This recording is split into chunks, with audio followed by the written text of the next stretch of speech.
Assalamualaikum warahmatullahi wabarakatuh. Kembali lagi di Bloko Suto Channel. Kali ini kita akan membahas episode tentang perjalanan hidup abahnya Gus Nur dan Gus Nur. Seperti yang kita tahu, di foto tersebut adalah abahnya Gus Nur ketika di masa muda. Nah, itulah luar biasanya orang dengan segala kekurangannya dan mau dan ingin punya kemauan untuk memperbaiki diri ke arah yang lebih baik. Itulah sosok orang tua, yaitu abah dari Gus Nur. Beliau adalah tokoh debus di salah satu kota di Jawa Timur, di Probolinggo saat itu. Dan beliau memberikan pertunjukan-pertunjukan di jalanan dengan proses kehidupan yang terus berjalan, dan dari sinilah beliau mendapatkan segala sesuatu ilmu kehidupan. Seiringnya waktu berjalan, beliau belajar agama, mendalami agama, dan menjalani sebuah religiusitas yang sangat tinggi dan sangat baik, dan akan merubah kehidupannya menjadi tokoh yang besar dan salah satu orang yang sangat menjadi banyak inspirasi di saat itu. Dan di salah satu gambar yang kita lihat inilah start beliau sudah menjadi orang yang utuh, bersyariah, dan sangat mengemban tugasnya, yaitu menjadi pendakwah atau salah satu tokoh agama yang sudah matang yang sudah dia pelajari dengan berjalannya waktu. Beliau mengenal Kiai Haji Zainul Hasan dan Kiai Haji Maksum. Beliau belajar bersama beliau-beliau tersebut, dan beliau-beliau tersebut bisa mengangkat derajat dan memberikan wasilah fadilah yang diberikan oleh Allah SWT kepada abahnya Gus Nur ini. Beliau sering bertemu di salah satu pondokan Abah Maksum, yaitu di Genggong, dan di situ Abah Maksum, Kiai Zainul Hasan sering sekali silaturahmi ke kediaman abahnya Gus Nur tersebut. Dengan skala prioritas, orang besar atau tokoh besar mau istilahnya sering sambang, sering silaturahmi ke rumahnya abahnya Gus Nur tersebut.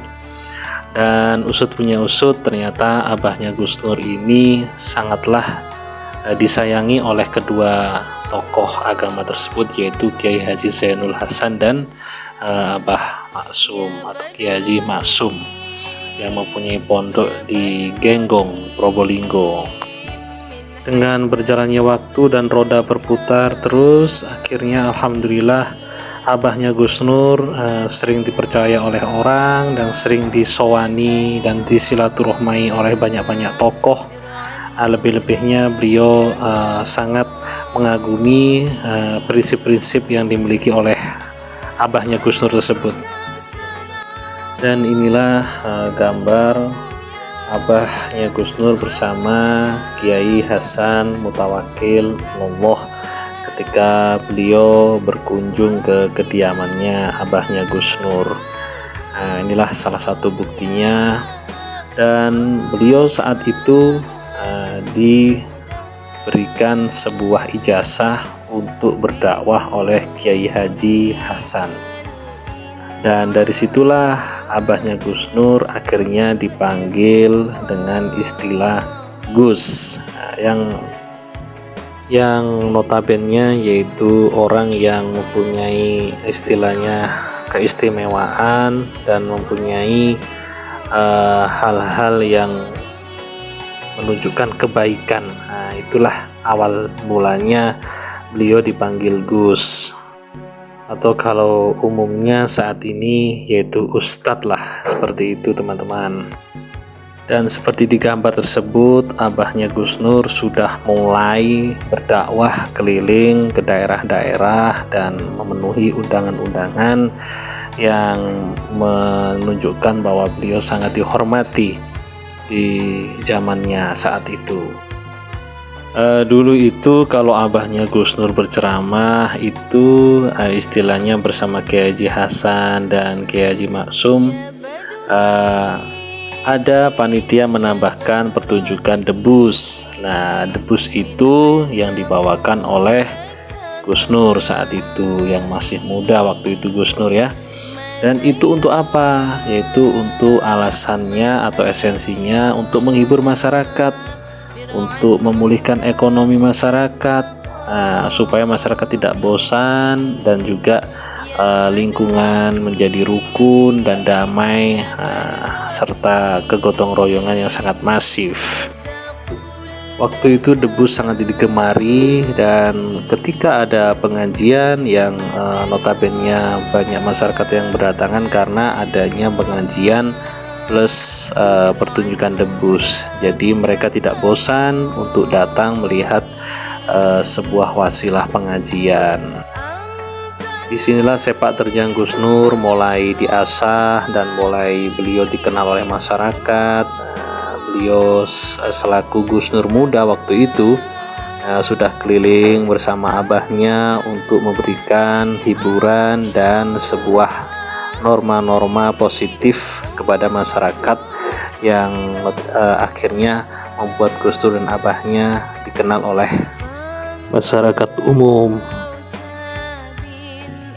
Debus tersebut yang digawangi atau yang dipelopori oleh Gus Nur ini adalah seperti manusia kebal mercon, dan disetrika baik-baik saja, aman-aman saja, kebal akan setrika, dan gitulah teman-teman.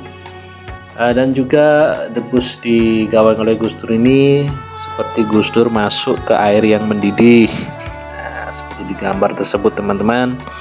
Dan ini sangat luar biasa.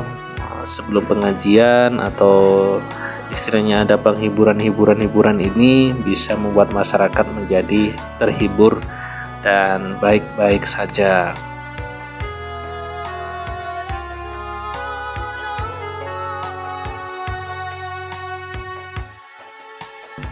Dengan seringnya Gus Nur ikut ayahnya atau bapaknya yang disebut abahnya tersebut, Gus Nur akhirnya juga disebut dengan istilah panggilan Gus, karena bapaknya tadi itu dijadikan pelopor pendakwah oleh Kiai Haji Hasan. Akhirnya Gus Nur ikut menjadi orang yang mengenal agama dengan baik, dan memulai Gus Nur start mengawali kehidupannya untuk mengenal syariat lebih dalam dan tingkat religiusitas yang tinggi tentunya.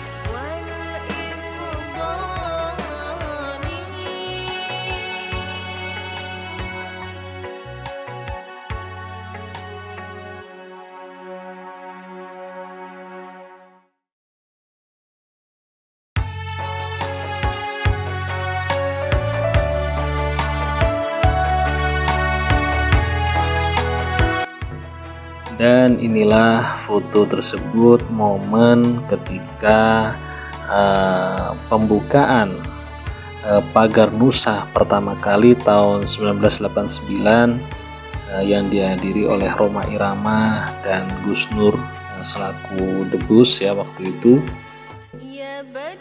Dan beliau diundang, yaitu Gus Nur dan Rhoma Irama, waktu di pondokannya pesantrennya Kiai Haji Zainul Hasan di Genggong. Nah, setelah peresmian Pagar Nusa yang pertama kali pada tahun 1989 yang dihadiri oleh Gus Nur dan Rhoma Irama tersebut, akhirnya Gus Nur menjadi pribadi yang lebih syariah, ya, mengenal agama lebih dalam, dan beliau belajar agama kepada Kiai Haji Hasan Zainul itu tadi untuk menjadi pribadi yang lebih mantap ke arah pendakwah dan mengenal agama Islam secara utuh. Nah, di gambar tersebut kita tahu beliau mengcaption itu waktu jahiliyah dan hijrah. Nah, itu pada tahun mudanya Gus Nur ya, 1989. Waktu itu beliau masih, ya istilahnya masih mempunyai darah muda yang lagi meledak-ledaknya.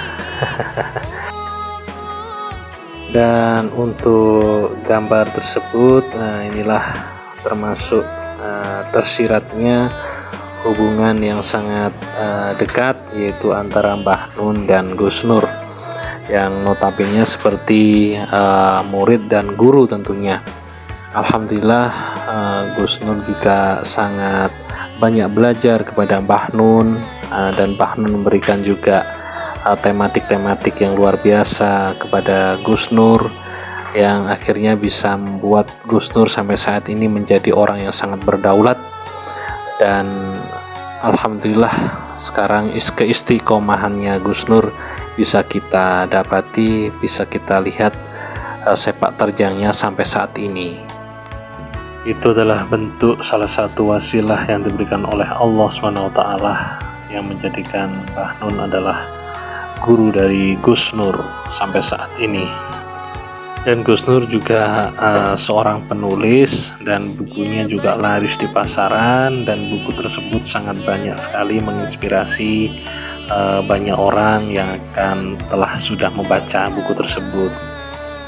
Alhamdulillah, Gus Nur juga ternyata sudah bertemu dengan nasab atau istilahnya nenek moyangnya beliau. Ternyata Gus Nur adalah keturunan dari Bligeh, ya istilahnya pejuang agama di era itu, yaitu di Madura tentunya. Ternyata banyak sekali mbah-mbahnya beliau, buyut-buyutnya beliau itu adalah juga kiai-kiai atau tokoh-tokoh agama yang menyebarkan agama Islam, dan tentunya membuat sebuah peradaban Islam yang lebih baik. Hal itu ditempuh oleh Gus Nur selama 40 tahun beliau mencari istilahnya keluarga besar beliau atau nasab dari kakek-kakek buyut-buyutnya beliau. Dan itulah salah satu bibliografi abahnya Gus Nur dan Gus Nur itu sendiri. Di zaman yang fitnah seperti era sekarang ini, memang kita harus benar-benar hati-hati terhadap sebuah statement-statement yang kurang bertanggung jawab, yang membuat sebuah keadaan menjadi tidak kondusif. Dan sekianlah, terima kasih teman-teman atau sahabat Gus Nur yang sudah menyimak dari bibliografi beliau. Semoga bermanfaat, dan kita ucapkan terima kasih yang banyak. Wabillahi taufiq wal hidayah. Wassalamualaikum warahmatullahi wabarakatuh.